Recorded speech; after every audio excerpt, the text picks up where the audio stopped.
Hey everybody, welcome in. My name is Kara Burrell. Sometimes I go by Nuancehoe, and sometimes I interview very fascinating people across the spectrum of the ex-Mormon community. And today we're getting into sassy broads, white supremacist backgrounds. You know the one. Jennie Gage from Life Take Two, the one and only I think that's pretty much what you're known for at this point. Undo the horrifying past that you once had as a Mormon tradwife. My mind goes to you, Jennie. So thank you for being here and telling us about what your journey has been. Thank you. And that's so accurate. It's nice to talk to you because I feel like you're someone who we've watched each other. I feel like you're someone who we've watched each other. You kind of know me. So you just hit the nail on the head.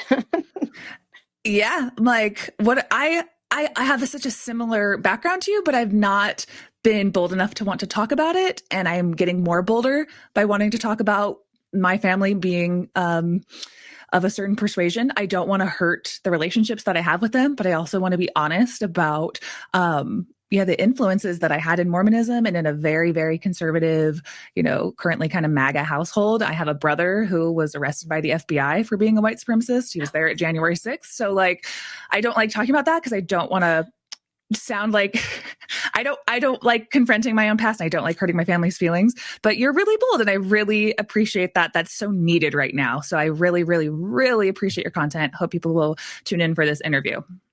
Thank you. And can I just tell you something that I don't think that you know? And I was really excited to talk to you today because I've never mentioned this to you and there's no way that you would possibly know this.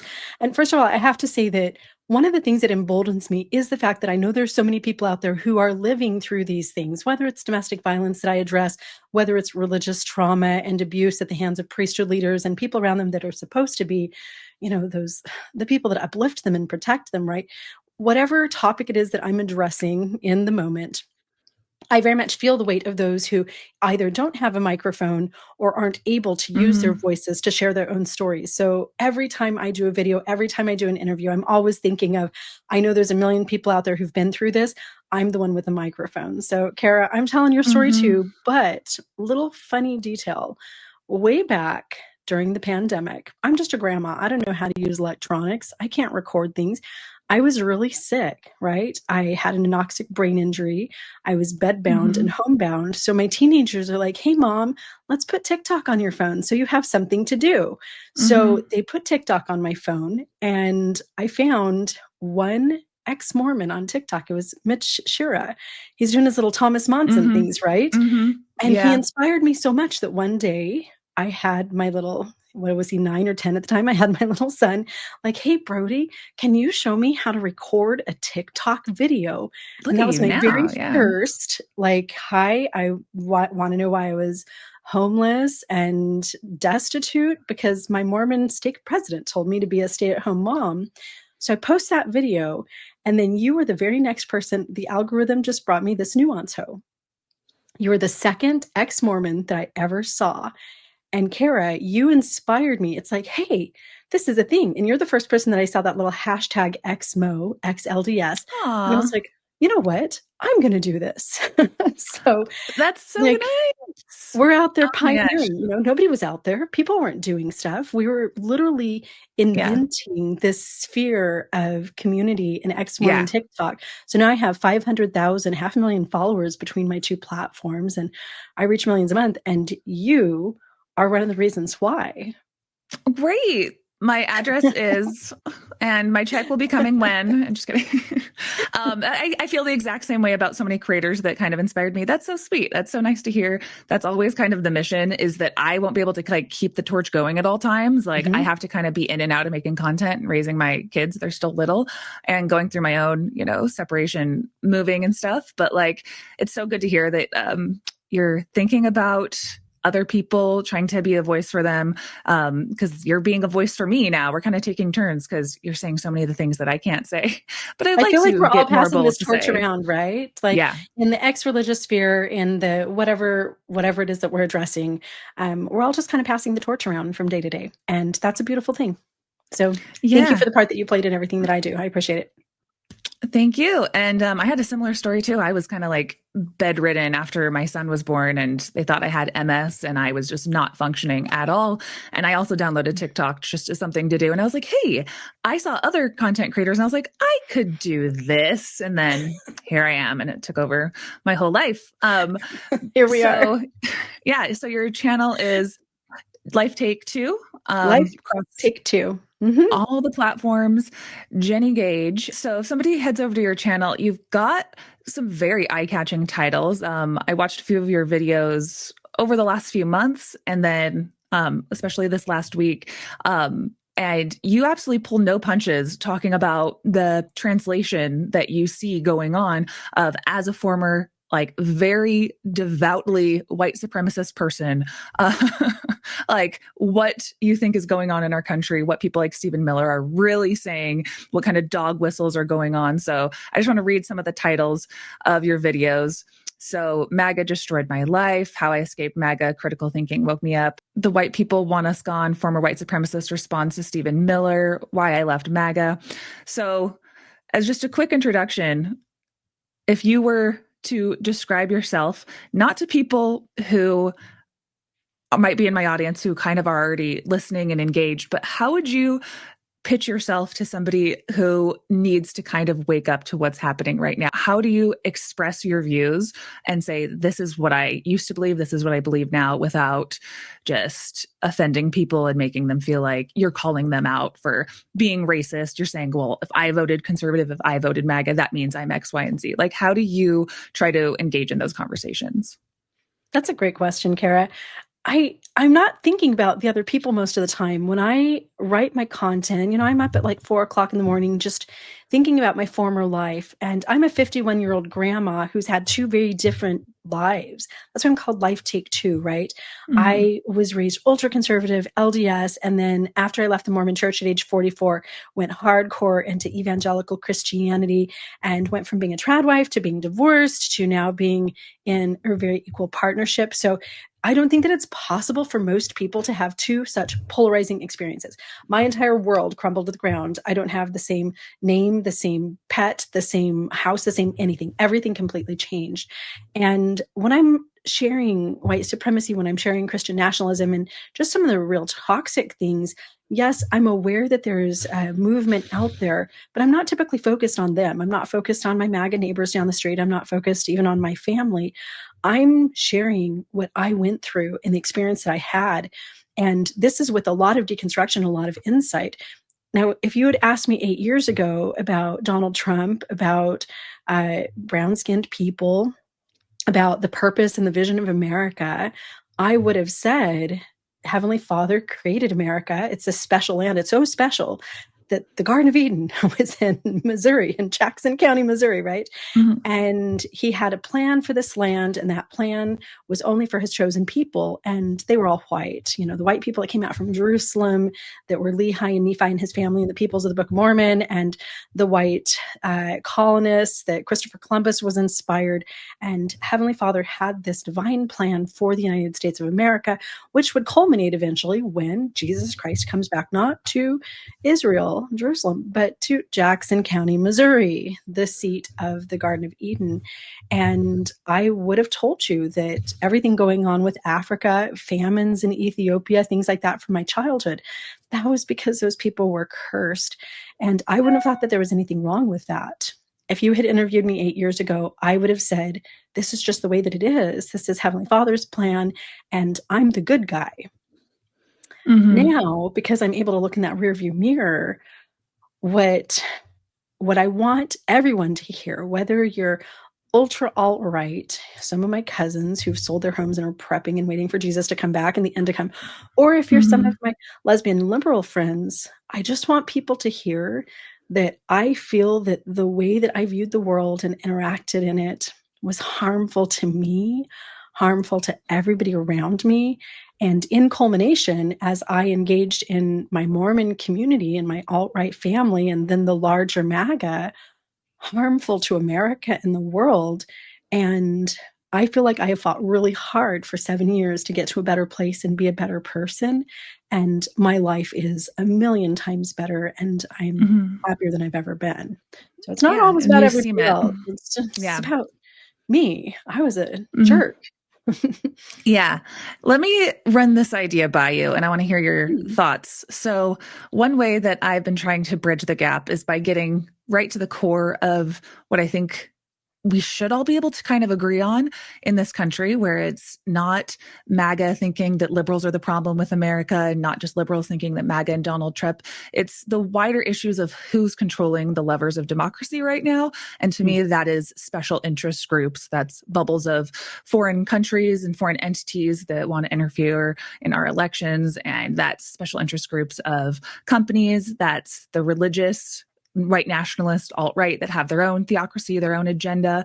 That's Peter Thiel, JD Vance, and these dark MAGA tech bros. And so I am familiar, you're more familiar with the white nationalist portion of that special interest group.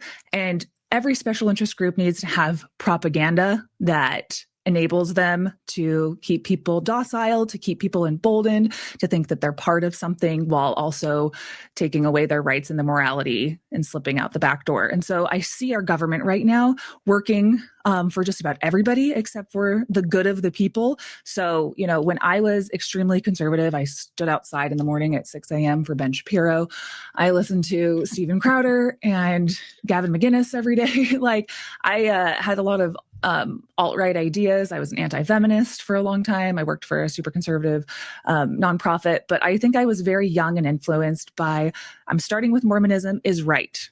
So as long as I am in that camp, anything I believe that is kosher within Mormonism is still going to be fine, without realizing that I was just being propagandized to by tools of a white nationalist agenda. And whatever people are kind of interested in, like the overarching picture seems to me that it's special interest groups, specifically white nationalists, who are emboldened right now. And that's what I want to use my expertise and talk to you today kind of about of how we break down that propaganda and get people to fight for the rights of ourselves and the rights of others. That's my Sure. mission statement. I love that. Kara, you're such a brilliant, insightful person. Like, that's one thing I've always Thank appreciated you. about you. You're a deep thinker. I And I think that's very accurate. if you Very know, accurate. you know. I just I've made Mormon content that's silly in a lot of different ways and stuff, and I feel like Mormonism, we can kind of gawk at the clown show of what's going on, and there's just different content creators who have different niches, and it's all valuable and all provides something. But I think that the state of the country right now, I'm not going to pretend that I'm comfortable with it if I have a platform anymore. I'm going to say, what can we all agree on? And it's people want us to hate each other right now. And Total like respect for that. Yeah. After the Hmm. Charlie Kirk shooting, the number one thing I said to myself is, they want us to be divided right now. They want us to I hate each do. other. And I will not hate my countryman right now. I will not. I want, even if MAGA people want me to cry and whine and da da da, I want them to have healthcare. I still want them to have a living wage. I don't want them to send their sons and daughters to fight in foreign offensive and ridiculous wars that cost us trillions of dollars. I don't want any of that. I still want people to have rights. And if I have a platform, I want to find how we can talk about that and without people being like, okay, libtard, on to the next video. I'm like, you can Yep. call me all the names you want. I still want you to have the best, most fulfilling life and access to democracy in this country. So Agreed. that's my mission statement, you know? I think that as human beings, we're easily lured into different like paths, right? And that's just basic marketing. And Yep. we always think that we're going to see the bad guys. We're going to know when we're being manipulated. We're going to know when we're being exploited because it's going to be really obvious. When I was a young mom, we went through like this FBI little mini thing. I don't even know where it was. It was some little parents meeting. It was probably like a stake activity. I don't even know. But they had some people from the FBI come in, and then we could have all our kids fingerprinted and store those, you know, at home in case they ever get abducted. And then they did this little kidnapping training thing, right? So my kids were kidnap trained. And then one day we go to the park, and my like 4-year-old son sees this guy sitting at a table covered in tattoos. He was just at the park and he was like writing in a notebook. And when I'm not looking, my son runs up to him, and like 4 minutes later, he's just sitting there like eating a sandwich with the guy. And it's like, wait, you just let a stranger who literally had tattoos on his head and everywhere just give you a sandwich. And like this guy could be a kidnapper, Mace. And Mason's like, no way, he's a cool guy, Mom. And that was just such a lesson for life, because often it is the cool guys. It's the people that are selling something really neat, that have the tastiest sandwich, that we get lured towards without realizing that they're trying to just stick us in the van and wheel us off.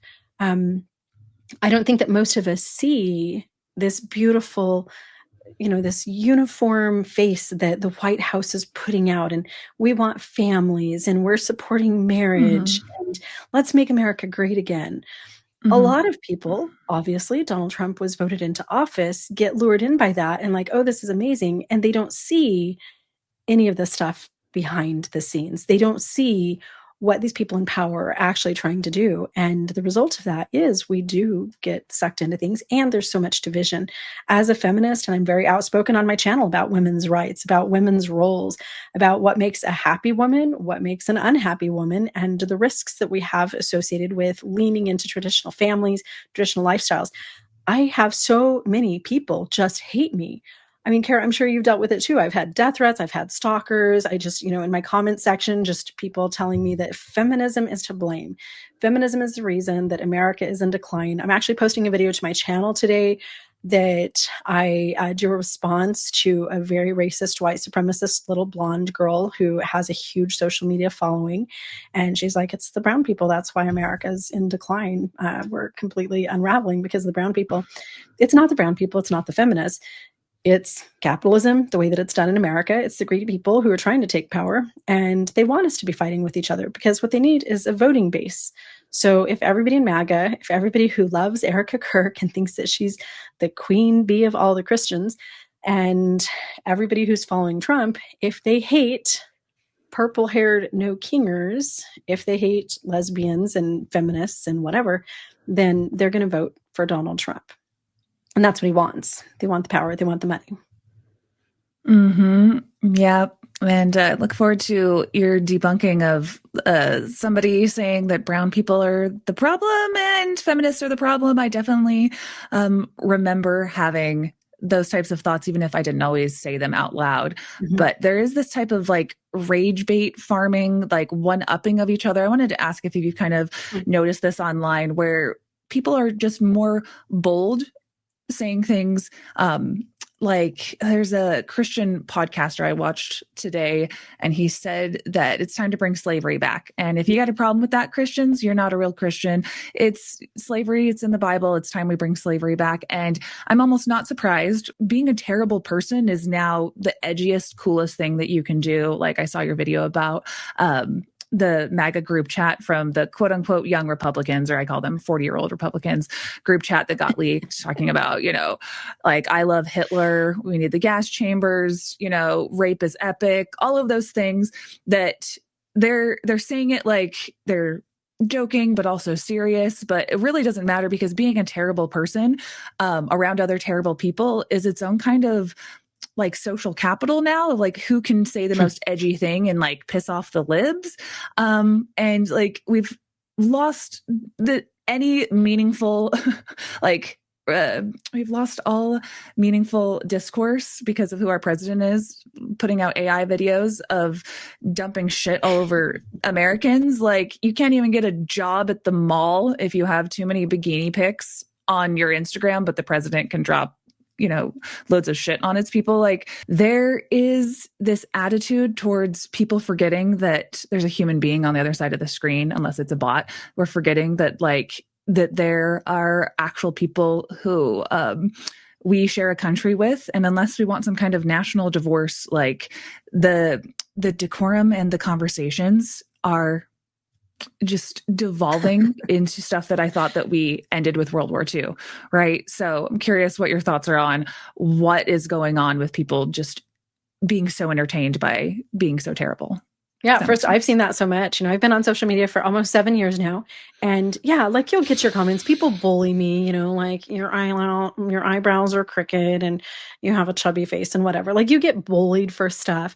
But during the election, all of a sudden, the majority of my comments were just the most despicable things that I've ever seen. In the past couple of weeks, I've had to report a couple of death threats.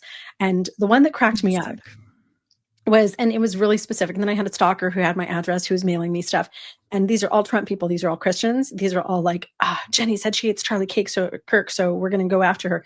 But the one death threat that actually like was terrifying, reported to the FBI and everything, and my local sheriff, but then also like made me kind of giggle, was he like quoted Donald Trump, like, you are a vile vermin, and you probably eat cats and dogs for breakfast.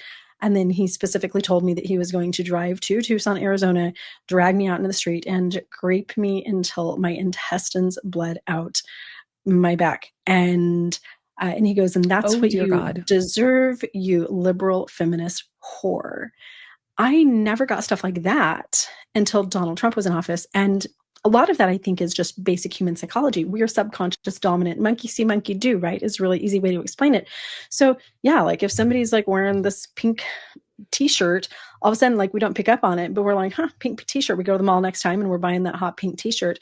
We are very subconscious dominant. We see things, we don't even have to like logically process them. We'll just do it. And gone are the days of like, the president says, I will not, I chopped down the cherry tree, Dad. I confess here, George Washington, take my axe and go throw it in the garbage because I'm a bad boy. Now we have at the top of the American leadership, we have Donald Trump and these truly despicable people. J.D. Vance defending, I love, what do you call them? The 40-year-old Republicans.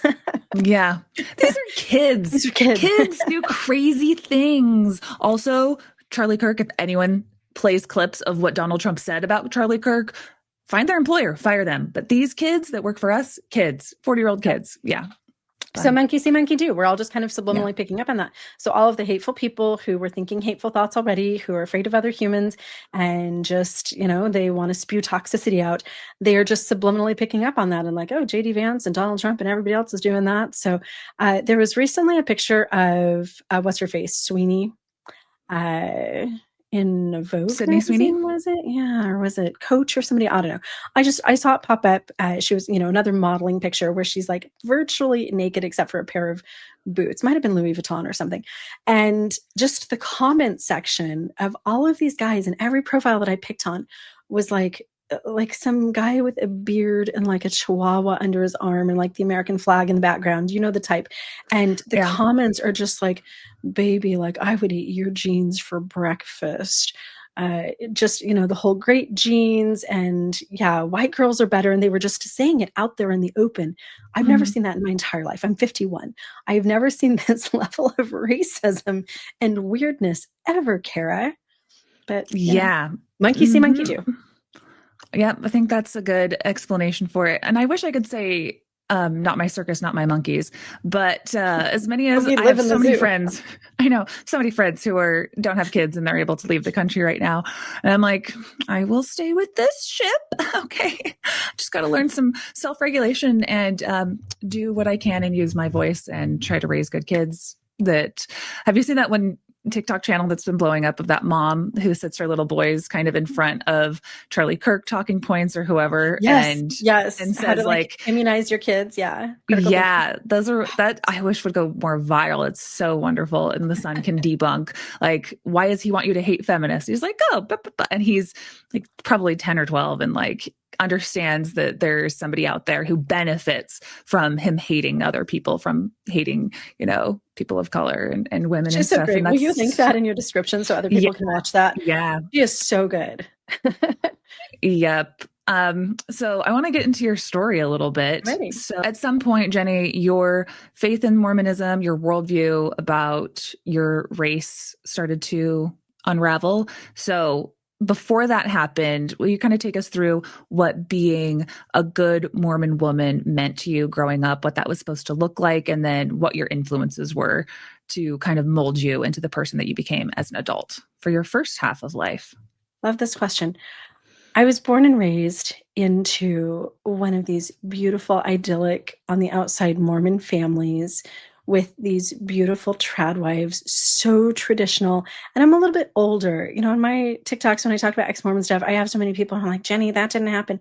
Well, yeah, it did, because I'm 51. So back in the 70s and 80s and the 90s, when I was growing up, like that's what we were doing. So super old school, super conservative. And I will say that like my growing up years were kind of like a tale of two cities, because on the one hand, it's like, oh, this was such a beautiful, magical life. I ate homemade sourdough bread, and half of our backyard was a garden, and we'd have family home evenings on Monday nights and go to church all the time. And, you know, we had this beautiful blonde, I was the oldest of 5 kids, beautiful family, and it looked so great. But then on the inside, we were poverty stricken.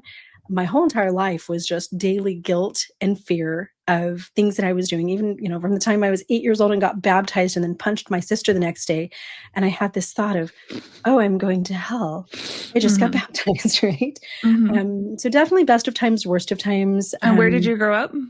I grew up in Arizona and Oregon. My dad was from Oregon. My mom was from Arizona. So kind of half and half. We went back and forth a lot of my life in Scottsdale, Arizona area. And, you know, heavy Mormon influence. My influences were definitely like the most conservative of people. My grandmother, she was the matron in the temple. My great grandmother had moved right across the street from the Mesa, Arizona temple so that she could spend every bloody minute of her life just in the temple, doing temple work. And, you know, women like Jackie Kennedy, she was one of my heroes. She was one of my influences. But this wouldn't actually influence me until years later. Like right now, I also read a lot of books and had a public school education. And I was so inspired by Rosa Parks and Harriet Tubman and Marilyn Monroe. Just, she was sexy, she was sassy, she made an incredible career for herself. Madonna came out when I was in like middle school, and as a little Mormon girl, she maybe kind of like polluted my brain a little bit with, again, just a strong woman raising her voice and being a little bit irreverent. But certainly as I entered adulthood and got married and became a stay-at-home mom myself, it was like Barbara Bush and then Laura Bush. And I was ultra conservative. Like I was the good girl. Never had a drink of alcohol until I left the Mormon church at age 44. Never smoked a cigarette, none of that stuff. Just trying to choose right and embrace being a daughter of my Heavenly Father who loved me. So what were the first ideas that you learned about race, whether directly inside the church or from your family? Well, I was born when Black people could not go to the temple. So I remember the controversy that was. And even as like a young child in elementary school, just conversations that happened inside of our home, you know, grandparents, my mom, just people in the ward, just kind of questioning whether or not the prophet, President Kimball at the time, was crazy. I have a Substack article on the topic, and I've lifted the paywall on it so people can read it for free. It's just simply entitled, "I Was a White Supremacist." And it was an article that I wrote just over a year ago as I was deconstructing, like, wow, I wasn't a skinhead, I wasn't a Nazi, but absolutely my entire life was egregious white supremacy. I remember as a really young girl, and we had primary on Wednesdays, right? We didn't have Sunday primary. We had Wednesday primary. You just go down and you had the youth group like in the afternoon. And I remember our primary president that day teaching us from the Book of Mormon about Laman and Lemuel and Nephi, and how Laman and Lemuel were these bad brothers and they were cursed. And so Heavenly Father made their skin black. And she just point blank said, that's why the Indians have brown skin, because they're cursed. And that's why Black people have black skin, because they're cursed. And she taught us just a little bit about the preexistence and unrighteousness.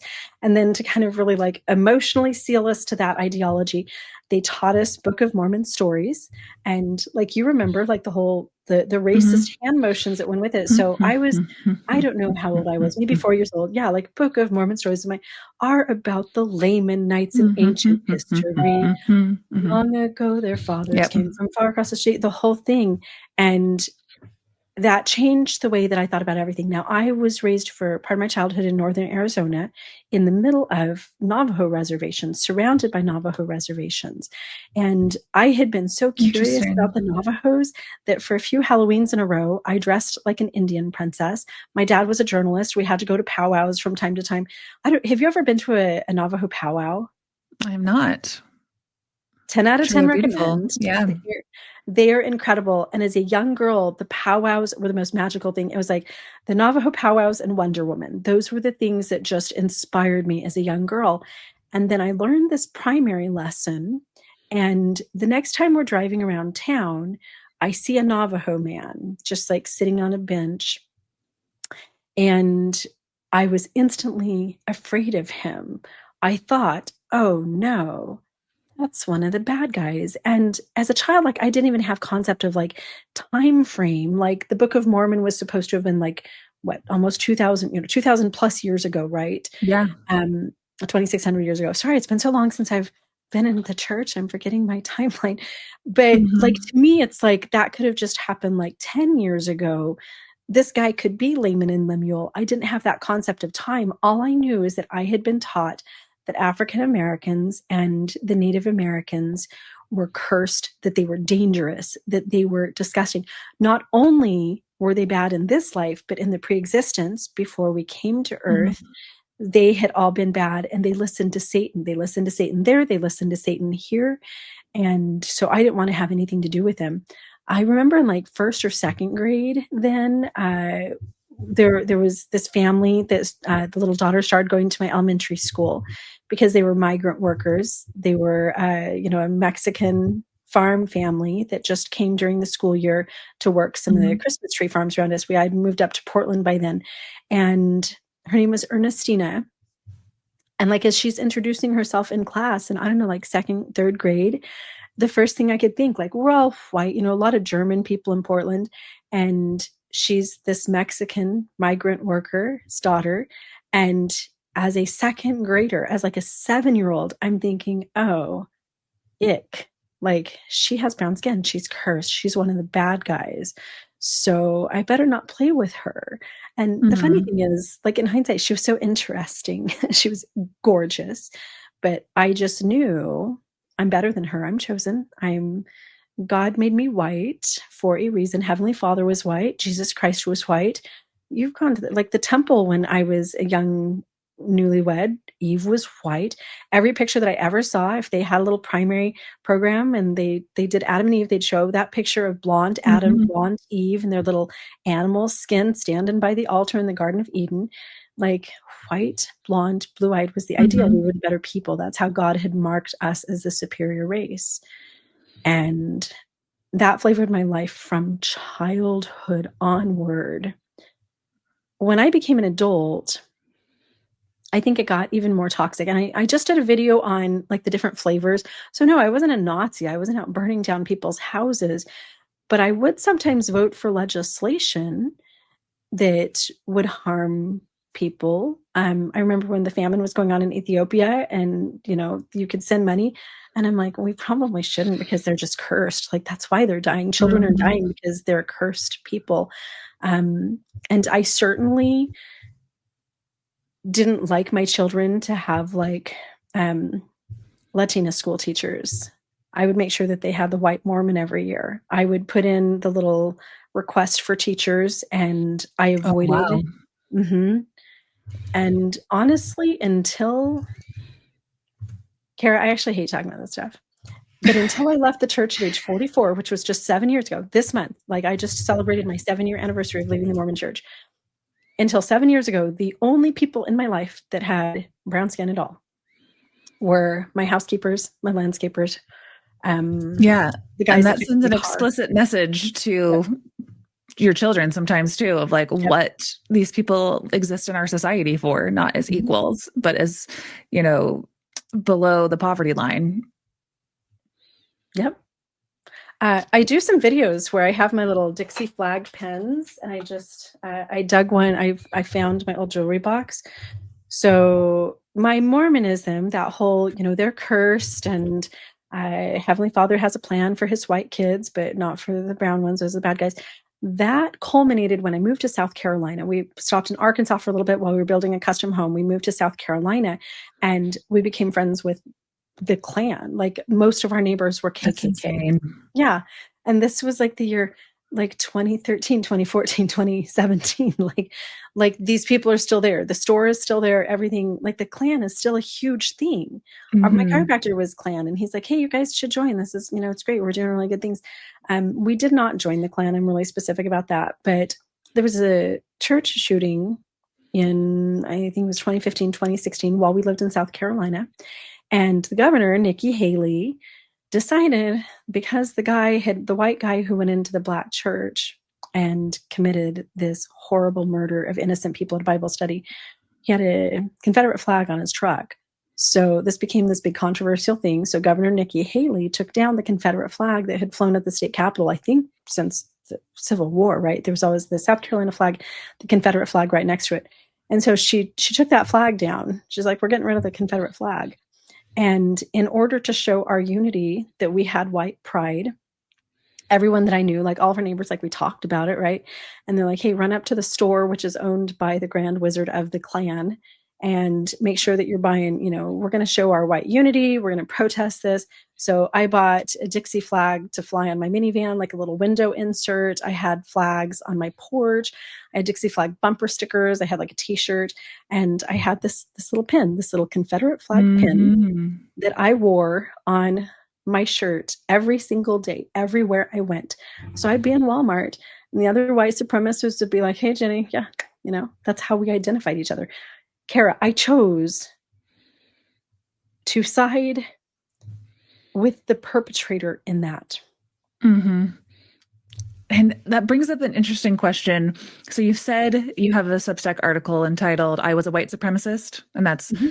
something that kind of is what people know you for now, as a former racist and white supremacist. So that's obviously something that, as you and I have left the church, like I saw the racism in myself that I didn't realize was so explicit in the types of media I was listening to and types of people I was voting for and policies and just my whole brain. I wouldn't have thought of myself as a racist, but I can see myself now looking back as there's a spectrum, but I was definitely not where I am right now. Right. So how did you see yourself then? Because it's such an interesting nuanced dichotomy, because to be like a good Christian Mormon in myself, I would never think that racism was part of the gospel. It was a different interpretation. It was a different word. It was just a different brain chemistry, that even though I also believed that brown skinned people had a curse from God, and I was like, that's not me to judge. Like, that's God did that. Like,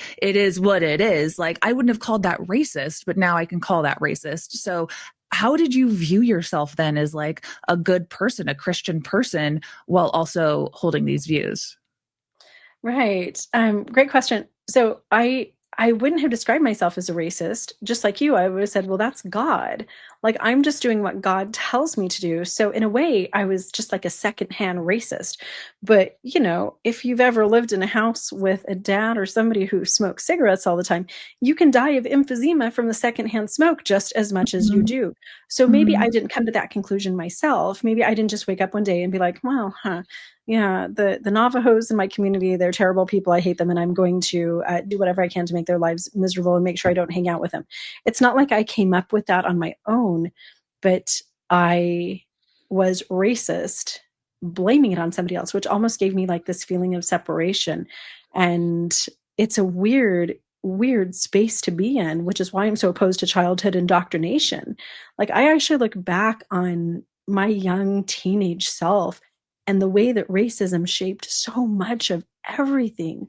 And as an older, a young mom, and, in my 30s and 40s, and like not having any friends, like a Mexican family would move into my neighborhood and I wouldn't even really talk to them.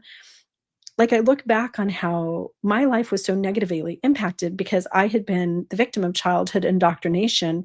And in many ways, it wasn't my choice. But yeah, I was a little racist puppet in the hands of the Mormon Church, the Book of Mormon, and really just Joseph Smith. Joseph Smith was one who put that in there.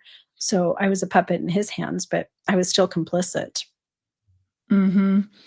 And I think, yeah, part of like that indoctrination also has to do with what your community is, what your family is surrounded by. And being Mormon and growing up in Provo, Utah, I was not surrounded personally by a lot of people of different faiths, different beliefs, different skin colors, different sexual orientations. And so when you kind of just think like this is God's manufactured standard of what a human being is, everyone else is kind of the off brand, is how I would describe my worldview of like the standard set from God is exactly what we're doing right now. We're infiltrating them with our blonde hair and our black tops and our makeup. By the time I was an adult, I was still quite conservative and quite Republican and influenced, yes, by the ideas that are written by Bruce R. McConkie and Mormon Doctrine. I had that book, and it's kind of like you want to know what the answers are to what's true and right. You flip open a page to Mormon Doctrine and you're like, all right, Black people, what do I think about them? We're in heaven, fence sitters.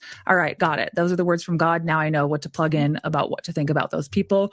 Very unfortunate about, X, Y, and Z thing that they've had to deal with, but today's the 21st century and they should get over it kind of ideas, So that was kind of, a brief, rambling overview of my upbringing. But one thing I wanted to specifically ask you is, with that being said, because I think we had, similar with people being not so aware of how they are explicitly racist and how to kind of see that in themselves. And one thing that comes to mind is the way that white people will vote against their own best interests if it means that it's making sure that Black people don't get what they're entitled to. I had a Sunday school teacher in high school, and after Hurricane Katrina, this like really stuck with me. He said in our Sunday school lesson, we were talking about Hurricane Katrina and how he just had so many racist things to say about the Black people who are horribly affected by this natural disaster and then the failures of Horribly FEMA affected. and so forth. Mm-hmm. Yep. And he said the only thing, like, imagine being a young impressionable 16-year-old, and the only thing I took away from Hurricane Katrina was that Black people were getting Visa cards and using them to buy purses. And that's when Black people get a hold of any kind of entitlement or anything, they misuse it, they abuse it. So it's better to, basically the instinct was, it's better to have no welfare. Nobody gets anything from our tax dollars because brown people will abuse it, was basically the politics from the time I was a teenager up until I was in my 30s. So I'm wondering if that was also kind of an influence of yours, where it's not, you're not like, what's the word? You're not conscientiously thinking of people that way. But now I look back and I was like, yep, that's kind of the tone that I went with.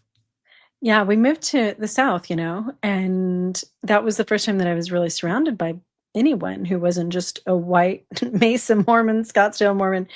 And those prejudices certainly flavored a lot of my experience in the South. Yeah, things like people who would drive a Mercedes and live in a mobile home. And I couldn't just look at that as cultural or as privilege. It's just like, well, that's Black people and they're evil and they don't have the gospel in their lives. So yeah, I mean, that makes sense. They're going to, they're not as smart, things like that. I was just chronically racist. I never looked at somebody of another skin color as equal to me. That flavored a lot of everything. I came across this on Reddit the other day that I thought would be interesting to read with you. And I haven't seen this.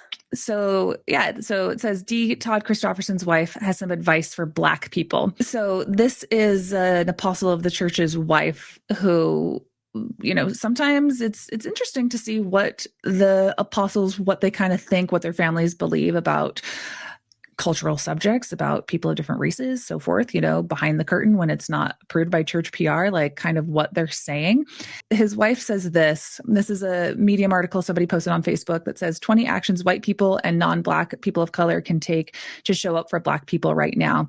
And she writes, I agree with most of the points in this paper with two exceptions. However, since I have never not walked in their shoes, I'm willing to admit that I might be wrong on those two. I did read the book in the 60s called Black Like Me, which was very informative and would be appreciated by the people of color community today. I really ought to sit down at the table. We really ought to sit down at the table together and start discussing on how we can bring all sides together in unity. And keep in mind, she says, I've never walked in their shoes. That's like an important admission, but it doesn't do a lot of work, in my opinion, just to say like, we should do this, or like, I haven't walked in their shoes. There's not really like something actionable there that I really care about. So then she goes on to say, I will say this, we had dinner several months ago with a wonderful group of Black ministers of other faiths from out of state, and I really appreciated the opportunity to interface with them. I felt like they were a great source of light to the communities they serve, like inner city LA, and I told them so. They have challenges I can't even relate to, but we've prayed for them, and I think of them often. Dad and I have talked about showing our support for the Black community by giving good donations to the Negro College Fund. I think that's the name of it, not trying to be offensive by not using the term Black. I read what he said, but I still have reservations for giving this a full thumbs up. I do think that the police system needs a major overhaul, and I do think that there is a lot of discrimination against Blacks. So his frustration, especially on a very personal level, I see as justified. But we do really need to get together. But we do really need to get over the slave issue. If they only see themselves as victims, they will never get over this. The Jews have been victims of discrimination to the point of having 6 million of them killed in the Holocaust, but they have moved beyond that, even They though haven't. some discrimination. They shouldn't. I don't think that what's going on in Gaza right now shows that they have, but even though some discrimination to their ethnicity still persists, some discrimination, we must open a dialogue with other races for sure, but some old issues need to be buried now. I cannot believe that Sister Christofferson thing. I haven't seen that. My primary thought, just you reading that, is that this is what supremacy looks like. And I did a video this week where I talk about the 3 different flavors of white supremacy. Yes, there's the neo-Nazis. And what they want is they want to kill everybody. They want the Holocaust. They want to exterminate everybody that's just not like the white, pure ancestry. Yeah, there's those guys out there, but they're very small in numbers. The second flavor, the second group is those who are more like, let's vote against their rights. Let's make sure that they never have access to things. Mm-hmm. This is more innocuous. This is what's in the White House right now. MAGA, yeah, they're not going to go out and like, I don't know, like so far they haven't murdered anybody, but they're deporting people. ICE is dragging people down the streets, right? So that's a big part, but it's still not the hugest portion of white supremacists. The majority of white supremacists fall under what you and I were, and this was that we're going to win them with love. I believed that if I had my little friend in second grade, well, she was my friend, the girl that was in my second grade class, who was an immigrant, I believed that if she came to church, got baptized as Mormon, and became righteous and took on like the flavor and the culture and the clothing and started speaking English, that she would turn white, because that's what the Mormon church taught us. I thought that was magic. Like, wow, if my Mexicans get baptized, then they're going to become white just like me. And I believed that when Black people and Mexicans and everybody died, that they were going to be white and blonde-haired and blue-eyed, just like me and like Heavenly Father and Adam and Eve. And I wasn't trying to harm anybody. I was always just trying to convert them. Like, I want all of the people to come to church and accept Jesus Christ and stop cussing and smoking and, and celebrating the Day of the Dead, which is the devil's holiday. That's a big thing down here in Arizona. Like, if they will just join the church and stop celebrating the devil's holiday, then they can become sons and daughters of Heavenly Father, and they can live in the celestial kingdom forever. Amen and amen. And that seems sweet, and it seems like I just wanted to help people. But it's disgusting and despicable, and it's still white supremacy. And that's what most people in America are. Most people in America don't want anybody dead. A lot of them do want them deported, and they do want to take away rights and, healthcare and opportunity and things like that. But most Americans just want, like, let's stop eating Mexican food and let's just eat white people food. Hamburgers, French fries, I don't know, a cup full of lard. Like, what is even American food? Stop playing your Mexican music at the park and just, put on some, I don't know, Chris Tomlin or something. Let's not have Bad Bunny at the Super Bowl. Let's have Erica Kirk host a concert full of white people. That's the white supremacy. And that's what Sister Christofferson really, she just comes across as that, like, I'm better, I'm this light. And that she was thinking, we were doing these guys a big favor by having them come and meet with us, these inner city pastors. And I told them they're doing a good job. Like, her telling people that they're doing a good job is some big favor. Like, look at me. Yeah. I'm the wife of an apostle.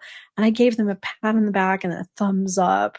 I have Black ex-Mormon friends. Spencer Nugent is one I've interviewed on my channel that comes to mind. And he was like devoutly like MAGA, listening to Sean Hannity and all of that. Actually, now I'm out, and he talks about his deconstruction process, and the various Black people that I have talked to in the ex-Mormon community who used to be of the other kind of persuasion.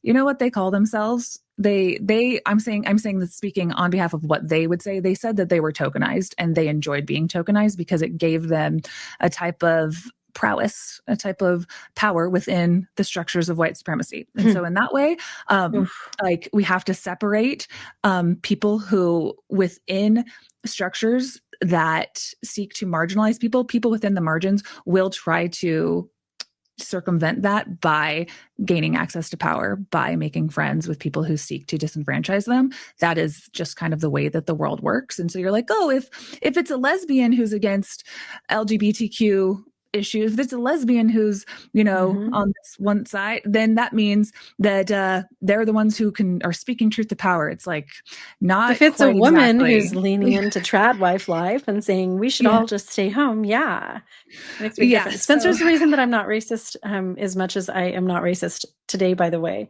because we started collaborating on lives and stuff, and so we became real life friends. And like, I've been to his house and stuff. So I was just texting Spencer this morning, I'm on Kara's show. So I didn't realize that I was still, like, I left the church and I don't believe in that. And Spencer and I had like fights over the phone where he would say, Jennie, you are fucking racist. Like, Jennie, you can't think that. You can't say that. And I'm just over here like, but hold on a second. Like, I didn't know that. Like, really? So then I'm like reading books and I'm calling like college professors, like, well, tell me about the civil rights. And like, I was asking everyone, like, how is this racist? And then, but I was reaching out to my other Black friends, because in ex-Mormon world, there's a lot of Black ex-Mormons. And Spencer gave me like the tough love that I need by just telling me, you are a racist. And here's specifically why, because of this conversation that we just had. That's recent. Oh yeah. In the last couple of years.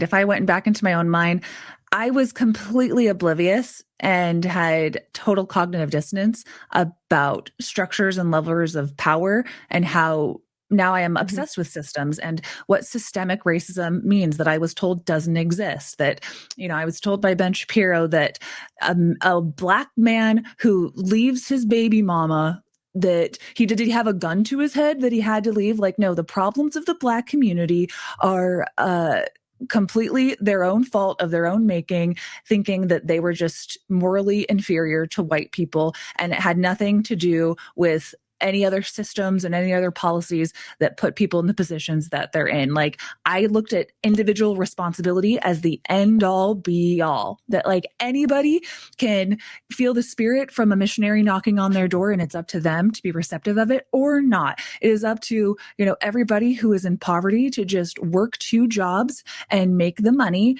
so that they can eke out a living. And if somebody is a billionaire who's exploiting them and taking portions of their wage under, whatever policies that we have in the country, like, just let it be. Like, individual responsibility all day. I was not able to look at the systems of power as they are. That's on you. And you live in a trailer. That's on you. You can't take care of your family. That's on you. Your life sucks. That's on you. We weren't taught to look at the systems, though, because we were told that the system was just leaning into Heavenly Father and being a good person and being righteous. And if you did that, then life was going to be magical. And a lot of what you're describing is we had blinders on around privilege. We weren't capable of seeing that it was actually privilege that was lifting up our whole lives. And that privilege, that thing right there, that's what everybody's trying to protect. People that are racist, white supremacy is trying to encapsulate and safeguard that privilege moving forward into the future. Because these, as a white mom, I wanted my white kids to be able to live in $1 million homes and run successful businesses and have all the babies that they wanted. I fought against everybody else because I wanted to protect that little nugget, that little bubble of privilege that was around my family, around future generations. That's really all it is. Yeah. And you just, either you don't notice it as the privilege that it is that there are systems in place that allowed you to live in the life that you have. Like, I'm okay with, like, I remember being a conservative kind of trad wife when I was having my babies and my husband was going to school at the U. And it was some of the happiest times of my entire life. All of us moms at the student family housing, we all So came right fun. outside to the playground and we all raising our babies. And what I thought was so interesting is that we were all really conservative, but we all were on food stamps. And I also knew that we all simultaneously voted to restrict Medicaid, restrict food stamps, that if we all had our way, there wouldn't be any kind of safety net for poor people. That's just what we believed was, righteous and from God, and that's the way the country should run. But while it's here, we'll use it anyway. And I don't know why that disconnect happened for like all 100 of us, but the idea that I could take away somebody's only access to putting food on the table for their kids came from a place of privilege, because I knew that my family, who had generational wealth because of our skin color, the reasons in which like my husband's grandparents were extremely wealthy in Arizona, had to do with the color of their skin amongst their other, hardworking capabilities, like their access to people within the church having different callings and being bankers, and their access to money that now I know that will take care of me is just not the story for other people, when I would be so easily, I would lose sleep at night taking, if I had to push the button as a conservative 10 years ago, Mm-hmm.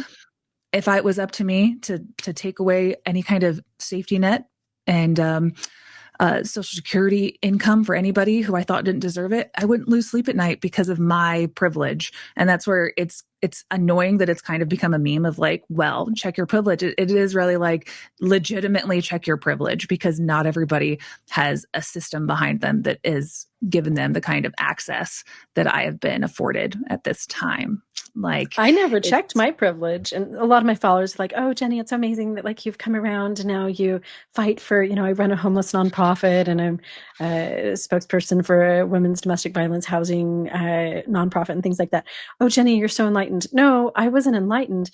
So, Kara, I lost everything.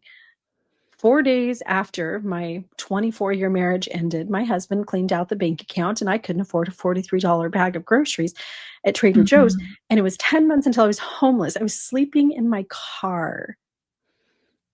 And I would still be sleeping in my car if I hadn't had a family member help me out. But I also came from intergenerational poverty on one side. And my family just wasn't like, we didn't have that privilege. I was kind of first generation, like me and my ex-husband were kind of self-made.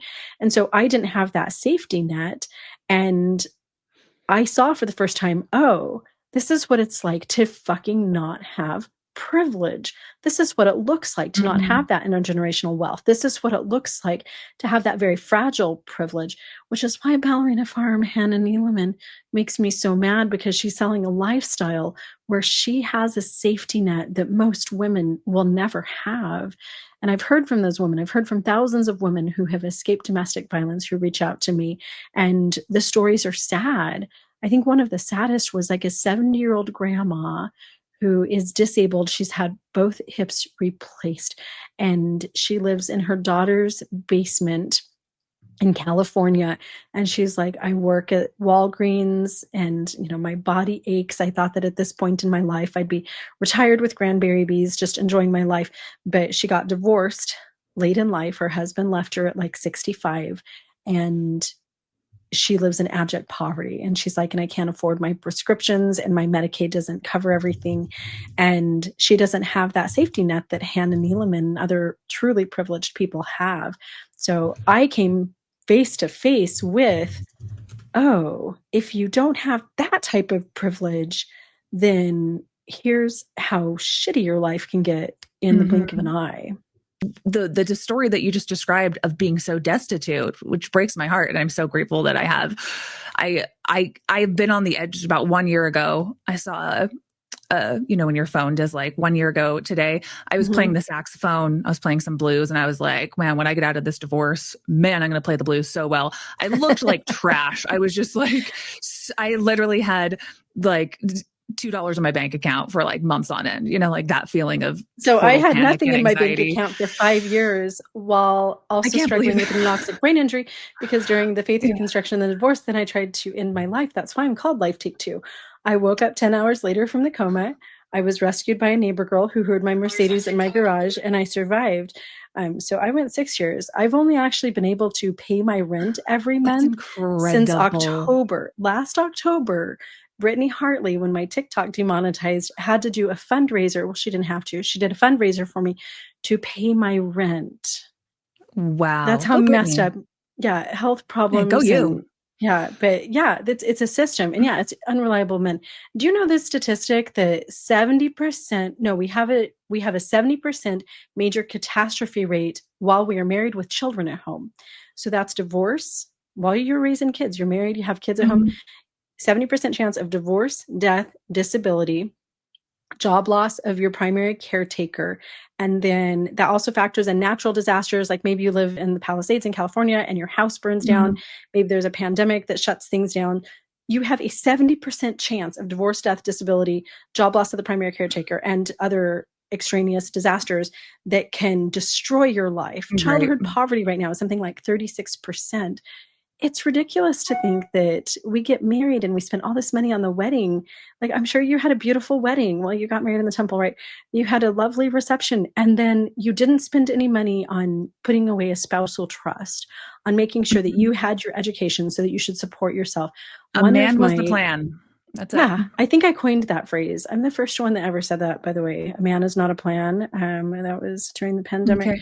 I have that similar picture of myself Credited. that just popped up in my Facebook. Like, it's just been my 7-year anniversary. This was me 7 years ago Mm. last week, right after That's my unrealizable. marriage crumbled. And this was like the day that I went to Trader Joe's, and the whole huge nest egg, the retirement, everything had been cleaned out of the bank account, shut down. And I never recuperated any of that in the divorce. I got nothing in the divorce. I got zero in the divorce. And my life was Crippling. unraveling. Yeah, Oh gosh. Yeah. I'm so that sorry. that laying in bed crying. Whew. So Kara, and that shouldn't happen. You should get divorced Yeah. and you should just go through a breakup. Like, I'm sad, this is hard, but you should still be able to pay for your home, and you should still be able to provide for your kids, and not not have such a major upheaval at our age. Not our age. Mhm. You're 20 years younger than me, but Yeah. these toxic systems. Yeah. These are the toxic systems in which people of varying levels of privilege, you kind of don't really know what you have till it's gone. And Mhm. then there are thankfully amazing people within the community that can sometimes help out, whether it's mutual aid or what have you. So right now, you seem to be doing glowing and lovely and beautiful, and your channel is Thanks. um, like ultra popular, putting out a message that I think is really important and resonating with people. Thank you. It is very difficult to not know how to make money for yourself. Like, you are very inspirational that you're able to speak your mind and people are receptive to it. And, you know, you can make a living off of doing what you do. And I'm always struggling to do that myself. But the fact that I was never prepared to Mhm. make a plan outside of a man is the biggest, wake up call of my lifetime. So my sister's been really supportive, and she had to undo the wiring of her anti-feminism on my behalf over the last couple of years. And and now she's like the most outspoken, beautiful feminist, and she teaches me so many things. And the one point that she always comes back to for me is that feminism, the way that like anti-feminists, the way that like conservatives so often make it out to seem that like it's just these people want to take away rights from men, da, da, da. And she says how feminism is a response to unreliable men. Feminism is not a response to good men. It's a response to the reality of what men are. And if every man was a great man that was just reliable as the day is long, we wouldn't really need feminism as much as we have it right now. But feminism is just a response to unreliable and incompetent men in a society. That's the nicest way I can put it, basically. One of my final questions is if you could speak directly to somebody who's still deep in racism, devout religious beliefs, somebody who is still very certain that all of this connects them with their God, the same things that you kind of believed. If you had one final message, what are the kind of things, if you could speak directly to those type of people, what would you say, if there is anything to say? I wish that I would say what I wish that somebody would have said to me, like when I was Yeah, go 19 for or it. 26 or something. I wish that somebody had told me to take a little break from everything that I'd been raised with. You know how the Amish, they have that, what's the word? Like they take that little Rumspringen. year, yeah, the Rumspringen. I think it's really important for everybody, whatever, whether you're in a religion or you just, this is your diet, like you're vegetarian or whatever. If you have a way of being, which we all do, it's important to take a little break for a while. Go backpack Europe, go down to Mexico for the year and, volunteer doing something in a hospital or something like take that little break so that you can give yourself space to listen to your own inner voice. And that's honestly what happened to me when I was going through my divorce and everything. I had this forced time when I was homebound, I was bedbound. I'd get up and do a little TikTok video every day.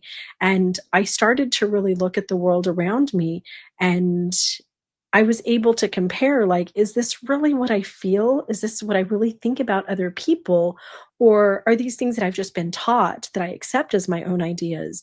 And when I took that break, no contact when you're in a bad relationship Mm-hmm. and like, Mm-hmm. let's Yeah, just cool it for a minute. We're going to that's separate. really We're good going to have no advice. Yes. contact. That no contact opened me up to listening to my own voice and hearing myself, Mm-hmm. and also just try new things. I think that's good for anything. Again, if you're in a relationship, like, go to a different restaurant once in a while, go on a vacation somewhere that you've never been to see if you can like recuperate that relationship that's getting kind of stale. Our relationship with our ideologies, our relationship with our religions, our relationship with our politics and with the world around us, we need to do things to infuse new life in them. If I had done some of those things, I might have woken up sooner and seen the path that I was on was, again, like I started the show with this, it was separating me from people around me. It was separating me from myself. It was separating me from my community, and Yeah. in Let really me pause horrible you on that. ways. I really want to make sure people do not miss that. List the things that you just said again, that being so fed a diet of your Mormon kind of white supremacy of what your brain was just still chowing down on the same old things without taking a break. It separated you from yourself, you said, from your Mhm. community. And then what was the other thing you said? Individuals around me. Individuals around you. Mhm. And that is so important. My mission statement basically with what I want to do with my channel, with my voice, is make people connect back to those things. And if you can know yourself and tap into yourself, be friends with the people in your community, serve the people in your community, no matter what they look like, how they vote, but you serve them because community is all we're really going to have. And Yeah, just individuals like, around us, yeah. um, like that is so important to take space from people who seek to divide us, which is really what I think the online sphere right now is all about with the algorithms, and tap into that. So continue with your thought. Sorry, I didn't mean to throw you off your thought, but I think No, thank you so this is much. like 20 times better of an answer than I even thought you were going to give, and I was already very impressed. So continue. Well, thank you. Yeah, no, thank you so much. Everything that you say like makes me think so much. Um, on the topic of the individuals that I was separated from, you can never ever go back and redo the past. And I think as a 51-year-old grandma who lived like this for so long, I have so much regret because of that separation from people around me. My grandmother was a non-member, and I was taught to hate her, and I jumped on that hate bandwagon my whole entire life. And now Mm-hmm. she's dead. And now I've left the church. And now I look back and I see, like, just because she wore tank tops and a push-up bra as a grandma, by the way, she Mm-hmm. was hot. That didn't make her a bad, evil person. Just because she went to the Lutheran church instead of the Mormon church, just because she had a coffee pot, there were people around me, that these individuals in my life I was triangulated against by my religion and my ideology. And Mm-hmm. Kara, there's like not a week that goes by that I don't have grief over the missed relationship with that individual. In fact, okay, my little jewelry box that I have, like, I have all my little treasures here in this jewelry box. This is my grandmother's, I think they call it the Red Badge of Courage. I know that some other people have told me that I've said that wrong. This is her red lipstick from like World War I. This was the Oh my color that gosh. she used to wear, that when she passed away, somebody sent me her lipstick. I will never get that relationship with my grandma back. I'll never be able to just be curious about her and connect with her without looking at her through the filter of an evil satanic Lutheran who wore tank tops. The only Mm-hmm. thing that I have left of my grandma to relate with is her lipstick, and that's sad. And I have so many regrets like that where I look back and it's like I was terrible with these people, or I just never got to have experiences because I was in my little bubble doing my church stuff and hating on the world. I had an experience just about 2 months ago where Kevin and I, we have this huge, beautiful farmers market within walking distance here in Tucson. And we walked over the farmers market, and now like have deconstructed so much stuff. And I approach the world with this openness and curiosity. And I just want to connect with everyone around me. I'm not judging anymore. I'm not like, that person has tattoos and lesbians holding hands. So I'm walking the farmers market, and yes, we passed lesbians. And I live in Tucson, Arizona. White people are the minority by far. People speaking all kinds of different languages. Some of my neighbors are Indian. Of course, we have a lot of, a huge Mexican population here in Tucson. And I was able to just look at people and talk to people. And some of our friends were at the market, and they're all so diverse and different and beautiful. And it was the first time in my life, Kara, that I've ever felt just truly connected to the human experience, just marveling at, the different hairstyles and the way people, the things that they buy, and some of the vendors at the market, the things that they make that are so different than maybe who I am. And it was the first time that I would have gone to a farmer's market and not been judging. I just left the Christian church 2 years ago, by the way. Mormonism was Mm-hmm. 7 years ago. I just broke up with Jesus 2 years ago. So just to be there and not like, well, they don't look like they're Christian. And again, like lesbians, oh, all of these Mexicans, like, why is the market overrun with Mexicans and food from other countries? I think there are people from Greece that sell like the Greek pastries and stuff. I was so overwhelmed with that feeling of connection, that feeling of just being on this big, beautiful earth with all the Mm-hmm. interesting expressions of humanity. And it was like life changing. And now I just soak that up, like just the connection to other people.